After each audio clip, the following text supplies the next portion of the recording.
സന്തോഷമുള്ള ഒരു വേദിയിൽ എനിക്ക് കുറച്ച് അവാർഡുകൾ കിട്ടിയിട്ട് നിങ്ങൾ കണ്ടിരുന്നല്ലോ. ഇത്രയും അവാർഡുകൾക്ക് ഞാൻ അർഹനാണോ ഇല്ലയോ എന്നുള്ള കാര്യത്തിൽ എനിക്ക് സംശയമുണ്ട്. എനിക്കൊരു 1,00,000 രൂപയും എനിക്ക് ഇതിനകത്ത് സമ്മാനമായിട്ട് തന്നിട്ടുണ്ട്. ദയവ് ചെയ്ത് പ്രതാപേട്ടൻ ആ കാശും ലൈബ്രറിയിലേക്ക് പുസ്തകങ്ങൾ വാങ്ങിക്കാൻ വേണ്ടി ഉപയോഗിക്കണം.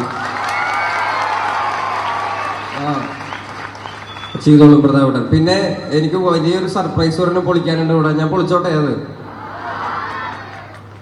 നമ്മൾ ഇത്ര വലിയ വേദിയിലേ ഇന്ന് പ്രിയദർശിനിയുടെ ഭാഗമായിട്ട് അതിന്റെ പുസ്തക പ്രകാശനത്തിന്റെയും ലൈബ്രറിയുടെ ഓപ്പണിങ്ങിന്റെ ഭാഗമായിട്ട് മാത്രമല്ല നമ്മളിവിടെ വന്നിരിക്കുന്നത്. ഇന്ന് നമ്മുടെ പ്രിയപ്പെട്ട പ്രതാപേട്ട പിറന്നാൾ കൂടിയാണ്. ഞാനിന്ന് കാലത്ത് അറിഞ്ഞത് എൻ്റെ അടുത്തൊക്കെ മറച്ചു വെച്ചു. ഭയങ്കര ദ്രോഹമായി പോയത്. ഇപ്പൊ ഇന്ന് കേട്ടില്ല. ഇല്ല, അധികം വയസ്സായിട്ടില്ല, 10-25 വയസ്സായിട്ടുള്ള പറയണപ്പോ. എല്ലാവർക്കും അറിയാം പ്രതാപേട്ടൻ. ഞാനും ഒരുപാട് വർഷങ്ങൾക്ക് മുന്നേ, പ്രത്യേകിച്ച് ഈ കടൽ തീരത്തുള്ള എല്ലാ ജനങ്ങൾക്കും എല്ലാ വീടുകളിലും പ്രതാപേട്ടൻ എത്താറുണ്ട്. എല്ലാവർക്കും അറിയുന്ന, കക്ഷി രാഷ്ട്രീയ ഭേദമന്യേ എല്ലാവരും സ്നേഹിക്കുകയും എല്ലാവരെയും മനസ്സിലാക്കുകയും ഒക്കെ ചെയ്യുന്ന സഹോദര്യത്തിന്റെ മൂല്യം അറിയാവുന്ന വലിയ ഒരു വായനക്കാരനായിട്ടാണ് ഞാൻ പ്രതാപേട്ടനെ കണ്ടിട്ടുള്ളത്. അപ്പൊ പ്രതാപേട്ടന് ഒരുപാട് നന്ദിയുണ്ട്.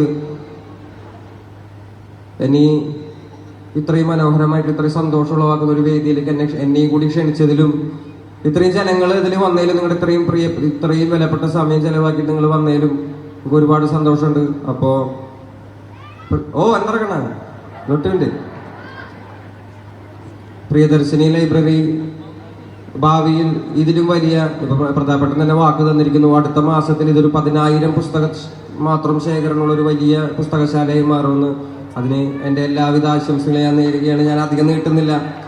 നന്ദി.